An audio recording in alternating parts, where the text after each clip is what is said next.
Hello, my name is Julius Heink, and this is Lines of Thought, episode number 10, and it's building on top of episode number 9.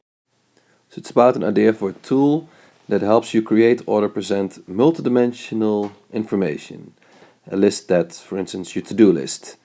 It should be really easy to use, and I also want to make it a touch interface, let's say for a tablet. I'll call this tool Perspectives. So let's go to the interface. How does it work? So first you create your first axis, and let's set the type of priority for your to-do list. And you enter your information, call your mom, do this, do that. And because it is a touch interface, you can just drag your items to change the order of priority. Now let's add a new dimension to this information. Let's say the state. How far along are you with completing these tasks? These perspective lines that represent a different dimension of the information can also be dragged around, just like the different to-do items. Move to the left or right to set a different state, or up or down for priority. Now I've added another perspective line, another way to look at this data.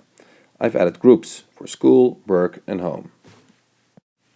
So I always look at the information based on two perspective lines, but you could take a quick peek by tapping on a perspective line that isn't activated and see what that does to the information.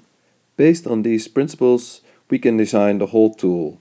You could change the perspective by dragging these perspective lines and create, order, and present your information. So we now have a good sense of direction of where this tool should be going, but we have a lot of challenges ahead of it as well. How do we deal with representing larger text? And it can work with points of information. It can also work with lines of information. For instance, a soccer player has certain qualities, but also they change during their career. So there's still a lot of things that needs to be thought out. But we could start building a prototype and just see if we can make something that is easier to use than a spreadsheet for these types of information. Well, this was this line of thought. Bye bye.